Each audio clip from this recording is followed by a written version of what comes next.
Welcome to ILTV's Israel Daily. I'm Amita Rari, coming up in today's newscast. Israeli delegation visiting Riyadh, getting another step closer to the highly anticipated Israeli-Saudi normalization deal. Saudi soccer sensation ILTV's dramatic exit, sparking political clash in Iran. And later revolutionizing the world of medicine, Nobel Prize honoring pioneers of mRNA vaccines.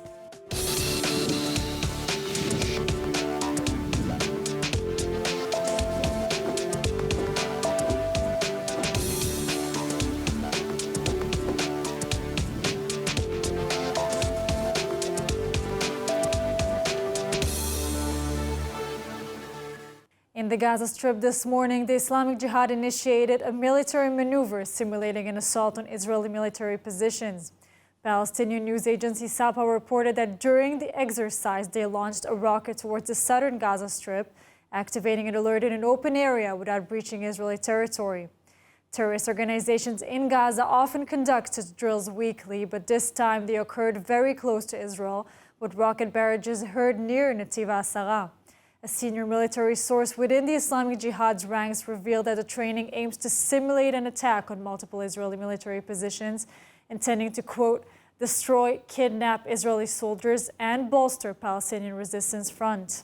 The second ever official visit by an Israeli minister to Saudi Arabia is underway, with Communications Minister Shlomo Kahri leading a 14-member Israeli delegation to the Universal Postal Union Conference in Riyadh. And ILTV's Steve Leibovich has more. The second ever official visit by an Israeli minister to Saudi Arabia is underway, with Communications Minister Shlomo Kahri currently leading a 14-member Israeli delegation to the Universal Postal Union Conference in Riyadh.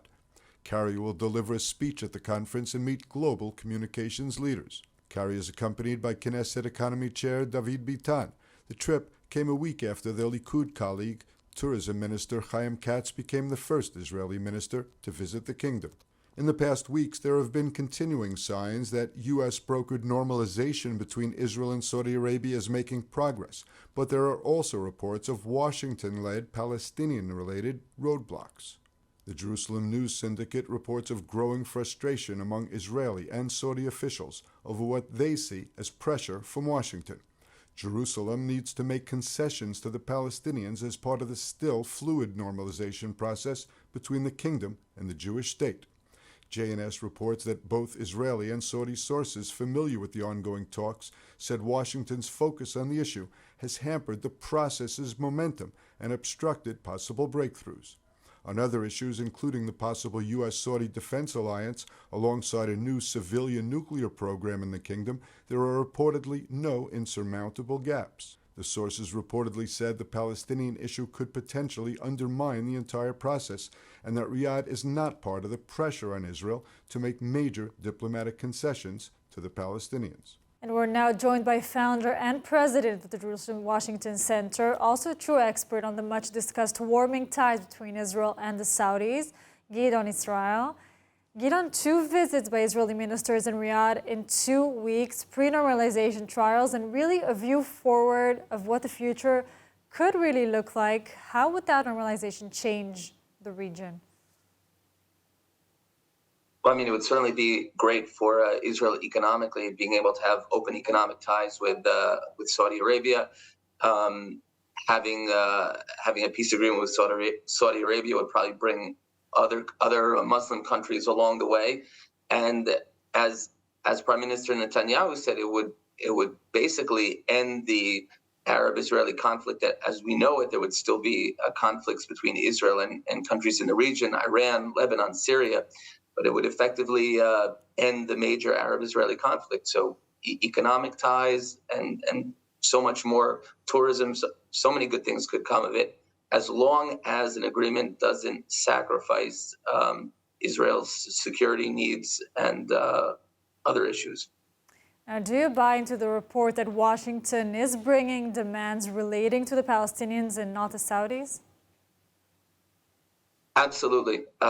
When we spoke last week on the program, I said that I thought it would be difficult for the for there to be a Israel-Saudi Arabian peace agreement under a democratic administration in Washington. And this is because the important thing for a democratic administration and major elements of the Democratic Party is not so much an Israeli-Saudi normalization, but it's a way, meaning Israeli-Saudi peace talks, is a way for them to pressure Israel to deal with the Palestinian issue and give the Palestinians a state. The Democratic Party knows that if, or the people, let's say, steering policy in the White House, know that if there's a deal between Israel and Saudi Arabia without the Palestinian issue being taken care of, then there's effectively no motivation to take care of it. And in reality, it shows that it's not even a big issue. Remember, the Palestinian issue, while 30 years ago for many elements in the Democratic Party, solving the Israeli-Palestinian problem was about ensuring Israel's security, ensuring that it remains a democratic country and there not be a demographic issue.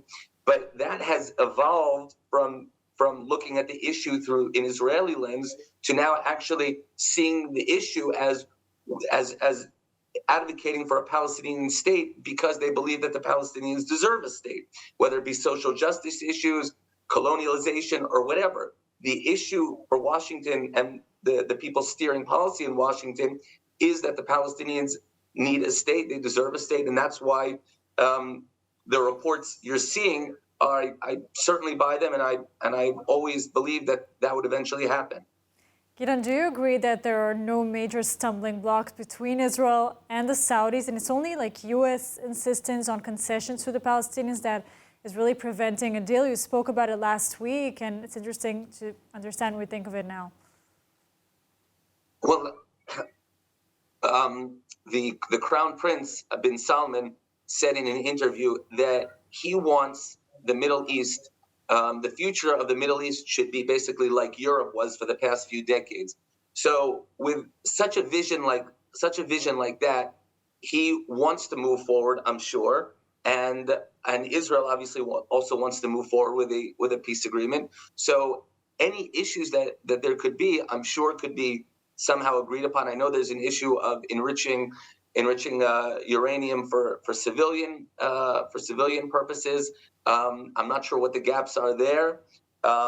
We've seen reports that Israel is lobbying the United States to allow Saudi Arabia to do such a thing, but it seems like there's a lot of will on both sides, both Israel and Saudi Arabia, to get this done.